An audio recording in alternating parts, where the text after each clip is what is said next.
Hello, fellow griever, and welcome to December 2nd. This week, we're going to anchor ourselves in honesty. Not the polished kind, but the kind that lets us begin exactly where we are. So before we get any further into today's reflection, I want to name something important as we start this month together. I want you to know that these first few episodes lean heavily into permission. Things like permission to feel what you feel, permission to slow down or to not be okay. But I also want you to know that this series isn't only for those in the early or most raw part of their grief. As December unfolds, we're going to move through the full arc of this journey, from survival to the glimmers of hope and the rebuilding of healing, and into the deeper seasons of evolution and integration that come later. So I want you to know that wherever you are in your grief, whether it's barely surviving, rebuilding your foundations, or even beginning to reconnect with your own purpose and possibility, there will be a space for you here all month long. I hope you'll stay with me. There's something about the holidays, especially after suicide loss, that brings a whole avalanche of shoulds crashing down on us. I imagine I'm not the only one after last week feeling the pressure of what's behind us, but also what's ahead. I should be handling this better. I should be more present for the people around me. I should be past this part by now. I should put on a good face for the family. I should try harder. I should show up more. I should somehow be okay. And I'm sure you can just see that ... But grief rewrites the rules of what we can hold. And December doesn't always take the hint very well. Anderson Cooper once said something vulnerable and so true about grief. The lesson I've learned is that grief never ends.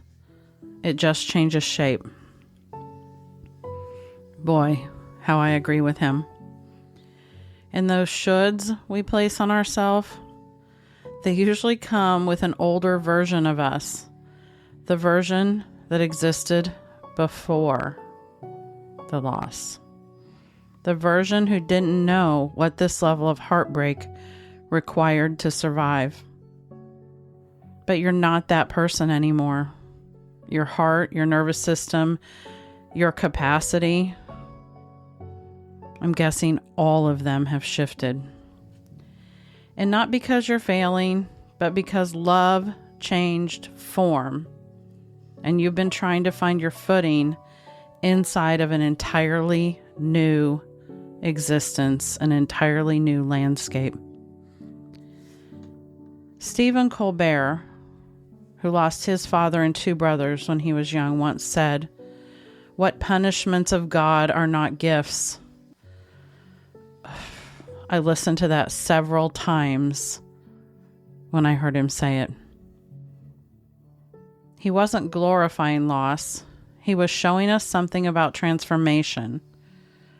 That grief breaks us open, and in breaking, we learn truths that we didn't ask for and never wanted, but now carry all the same. That's why the shoulds hit so hard in December. They're pressure from a world that wants you to act like nothing has changed. They're whispers from the past,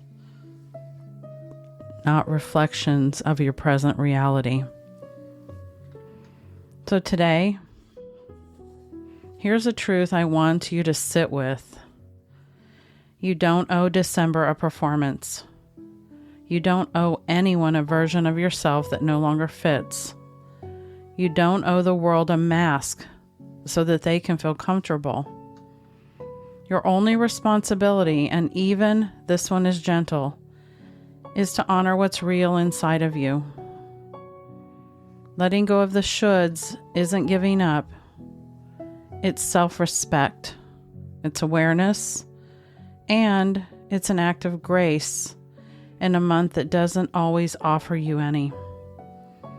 So if the shoulds show up today, and they probably will, let them float on past. It's okay to name them and notice them and remind yourself this pressure isn't mine anymore. Your grief, your pace, your truth, they belong to you. And that, my friend, is more than enough for today. Stay truthful with yourself and honor your own pace. You've done enough for today, and I'll meet you again tomorrow. Talk soon.